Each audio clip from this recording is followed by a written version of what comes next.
Whether you have an interest in design or you want to work in the digital space, freelancing is a great way to kickstart your full-time or part-time online business, or to just make some income on the side, or to transition into a new career as a designer. So in this video, I'm going to briefly discuss 10 things I did to kickstart my freelance design business. Number 1,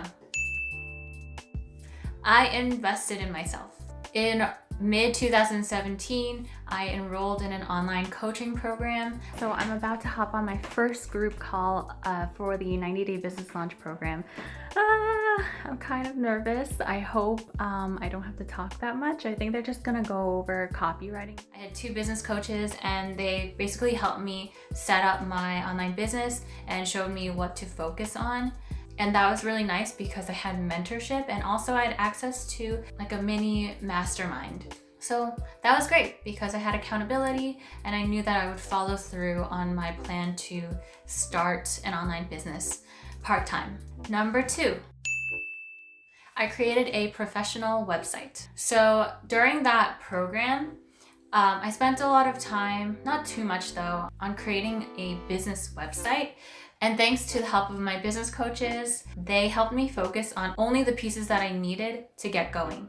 Our mentors encouraged us to take a done is better than perfect approach so that we didn't spend too much time on trying to create like a perfect website, but to focus on the essentials like your contact page, a primary sales page for your first offer or product, whatever it is, and an about page, things like that.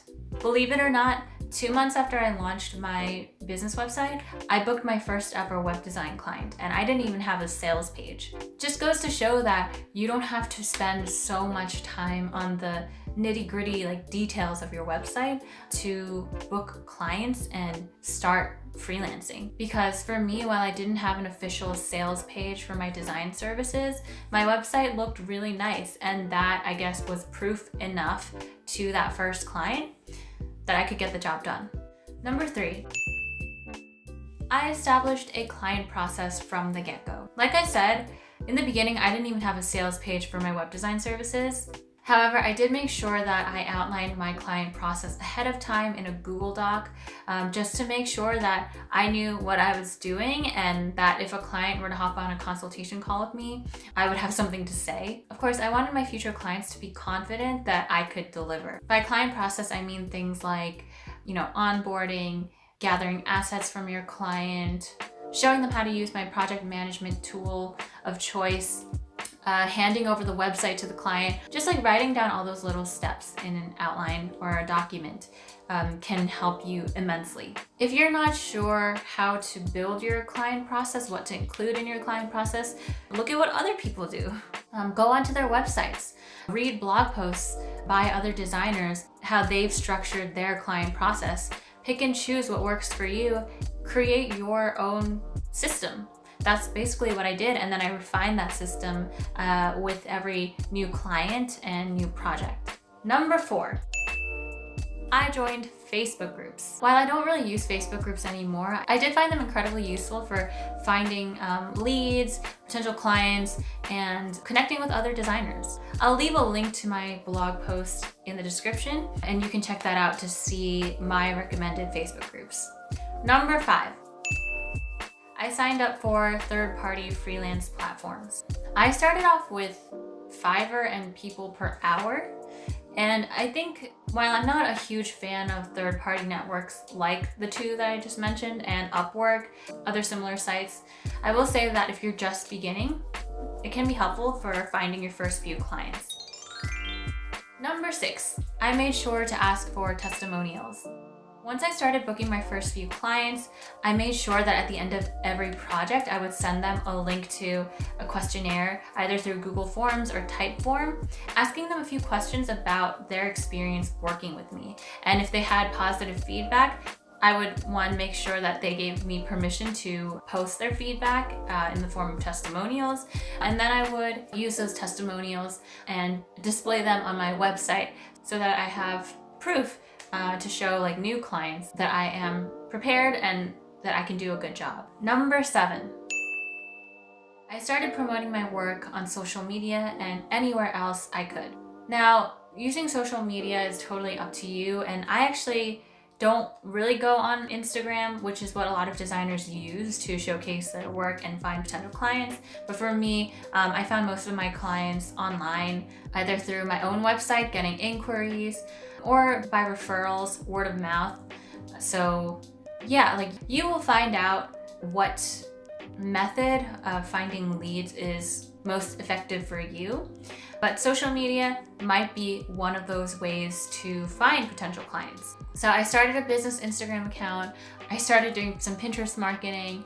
I posted my profile and website links on third-party platforms and community sites so that more and more people could come across my information and my website. So I highly encourage you to do that as well. Number 8, I took free classes. The internet is your best friend, especially when you're broke and you're just starting out. As somebody who found herself in between jobs, I really wanted to do what I could to save as much money as possible. So to get my self-taught design training off the ground, I enrolled in a combination of free and super affordable online classes, and I will provide a link in the description so that you can check out which courses I took and that I highly recommend if you're just getting into design. Number 9, I can't do this. I worked on self-initiated projects. The power of personal projects. If you don't have a portfolio yet, if you're having trouble finding clients, booking work, create the work that you would want to be hired for. So it is actually okay to showcase spec work, work that nobody commissioned you for or paid you for on your online portfolio. Because when you're starting out, you're not gonna have a portfolio just yet. And you're gonna wanna just show potential clients what you're capable of and what your design aesthetic is. So create your own websites, your own designs, and then make sure you add a note that shows people oh, this isn't client work, this is just spec work, or this is just my own passion project. But as long as people see that you have a good design aesthetic, that you're professional, and they like your work or they like your designs, then they will hire you. They're not gonna be well, where did you go to school? Because at the end of the day, people just people who aren't designers themselves will just wanna find people who can get the job done. Number 10, I focused on one platform/tool at a time. For instance, because I'm not a coder, I only know a little bit of CSS and HTML and use it only when I need it, I focused on Squarespace before moving on to any other platform like WordPress. Of course, you don't have to use Squarespace if you want to code your own designs. More power to you. But if you are a designer, you want to get into web design, for example, you're going to want to use a platform, a website builder like Squarespace or Webflow. But when you're starting out, it can all feel a little bit overwhelming. So just choose one platform and focus on that, get better at it, get really good at it. I don't advocate that you put all of your eggs in one basket, but I do recommend getting really good at one and being able to know the ins and outs of a platform before moving on to any other tool. All right, so those are 10 things that I did to get my freelance business off the ground. And I hope that if you're interested in getting into design, freelancing, working from home as a designer, that this video was helpful to you. Be sure to check out the link that I've left in the description. It's a blog post with even more information, details to help you out. Anyway, I hope you enjoyed this video and I will see you in the next one. Subscribe